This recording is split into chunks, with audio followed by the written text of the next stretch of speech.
કરીને તમારા negative marking નો થાય અને માર્ક્સ ઇન્ક્રીઝ થાય.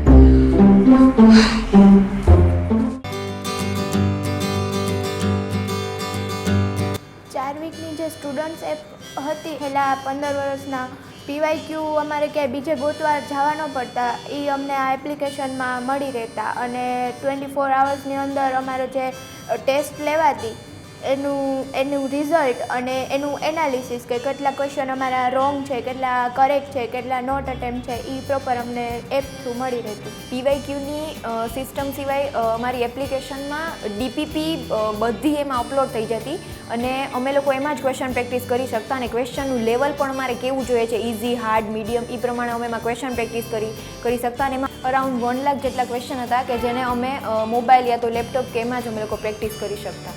ચારવિકની સ્ટુડન્ટ એપમાં અમારે એવી પણ એપ્લિકેશન હતી કે એમાં અમે અમારા ખુદના પર્સનલી ડાઉટ ટીક કરી શકતા અને એ નેક્સ્ટ ડે ફેકલ્ટી આગળ સોલ્વ થઈ જતા. મારું નામ મકવાણા જલપા છે. હું કોડીનાર તાલુકાના સાસર ગામમાંથી આવું છું. Hello, my self Priyanshi Trivedi. હું જુનાગઢથી બિલોંગ કરું છું. હેલો, માય સેલ્ફ વડોદરા જયશ્રી. હું જુનાગઢથી બિલોંગ કરું છું. હેલો, હું મકવાણા હિરલ. હું કૃષ્ણનગરથી બિલોંગ કરું છું. હું મોનપરા વિરેનજી. હું જુનાગઢથી બિલોંગ કરું છું. 2021માં જ્યારે રિઝલ્ટ આવ્યું ત્યારે નક્કી નહોતું કે મારે રીનીટ કરવાની છે. પછી જ્યારે ચારવિક એકેડેમીમાં કોલ કરીને પહેલાં પૂછ્યું, પછી અહીંયા મેં ડેમો લેક્ચર ભરીને પછી મેં વિચાર્યું કે હવે રીનીટ કરવા જેવું છે. મેં ચારવિક જોઈન કર્યું અને અહીંયા આવીને જે મને સૌથી વધુ ફાયદો ફિઝિક્સમાં થયો, કારણ કે ફિઝિક્સ મારું બહુ જ વીક હતું. એટલે અહીંયા આવીને મને ફિઝિક્સમાં જેમ સરે ગાઈડન્સ આપ્યા એ પ્રમાણે મેં કર્યું. તમારું ફિઝિક્સ બહુ ઇમ્પ્રૂવ થયું છે એના લીધે.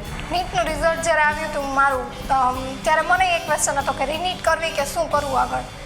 થોડો ટાઈમ થયો પછી થોડું વિચાર્યું, પછી મને એમ થયું કે નહીં, કરવું જોઈએ રીનીટ, એક ચાન્સ આપવો જોઈએ. અહીંયા ચારવિકમાં હું ડેમો લેક્ચરમાં આવી ત્યારે મેં ડેમો લેક્ચરને જોયો, બધા ફેકલ્ટીને જોયા, પછી એનું જે કન્ટેન્ટ ડિલિવરીનું હતું એ બધું, તો પછી એવું થયું કે નહીં, અહીંયા રીનીટ કરવા જેવું છે. ફર્સ્ટ ઓફ ઓલ તો હું જ્યારે ચારવિકમાં અહીંયા આવી ત્યારે મારું ડિસાઇડેડ ફિક્સ જ નહોતું કે મારે રીનીટ કરવું ન કરવું. એટલે તુલેશ સરે, જય સરે મારું લગભગ 1.5 આવરનું કાઉન્સેલિંગ કર્યું, મારું એક ફિક્સ કર્યું કે ના, રીનીટ જ કરવું છે. મેઇન તો ડીપીપીથી બહુ ફાયદો થયો. ત્રણેય સબ્જેક્ટના થઈને ડેઇલી લગભગ 200 જેટલા ક્વેશ્ચન્સ ક્લિયર થઈ જતા અને બધા ક્વેશ્ચન પણ એકદમ યુનિક હતા. કોઈ પણ આમ રિપીટ ક્વેશ્ચન ન થતા. ટેસ્ટમાં માર્ક્સ ઇન્ક્રીઝ કરવા માટે સરે પ્રોપર ગાઈડલાઇન્સ આપી કે કઈ રીતે તમારે ક્વેશ્ચન્સ છોડી દેવાના કે જેથી કરીને તમારા નેગેટિવ માર્કિંગ ન થાય અને માર્ક્સ ઇન્ક્રીઝ થાય. જોકે હું હોસ્ટેલમાં હતી એટલે મારી સાથે બીજી છોકરી પણ હતી બીજા ઇન્સ્ટિટ્યૂટની, પણ તેની કમ્પેરિઝનમાં અમારે વધારે એમસીક્યુ સોલ્વ થતા, પછી અમારે કાઉન્સેલિંગ પ્રોપર થતું, પછી અમને સન્ડે ટેસ્ટમાં પણ પ્રોપર એમસીક્યુ, પ્રોપર નીટની લેવલના એમસીક્યુ આવતા. એટલે આપણે કોઈ પણ ઇન્સ્ટિટ્યૂટમાં એડમિશન લઈએ તો આપણે એની ફીસ કરતાં એનું કન્ટેન્ટ, ત્યાંનું એટમોસ્ફિયર એ જોવું છે. તો અહીંયાનું કન્ટેન્ટ ખૂબ જ સારું છે. આ ઇન્સ્ટિટ્યૂટ પરફેક્ટ છે રીનીટ કરવા માટે. અને પછી અહીંનું એટમોસ્ફિયર પણ એટલું સરસ હતું કે વિધાઉટ સ્ટ્રેસ આખા યરની જર્ની કમ્પ્લીટ થઈ. અને અહીંયાની ડીપીપીની ક્વોલિટી પણ એટલી સારી હતી. ક્વેશ્ચન્સ એમ નહીં કે રિપીટ ક્વેશ્ચન થયા હતા, ક્વેશ્ચનની ક્વોન્ટિટી ને ક્વોલિટી પણ એટલી સારી હતી. નો ડાઉટ ફેકલ્ટીઝ અને કન્ટેન્ટ એ બધું જરૂરી છે, પણ એના કરતાંય વધારે જે જરૂરી છે એ મોટિવેશન, એનાલિસિસ અને જે ગાઈડન્સ છે એ છે. અને એ તમને અહીંયા ચારવિક એકેડમીમાં મળી રહેશે.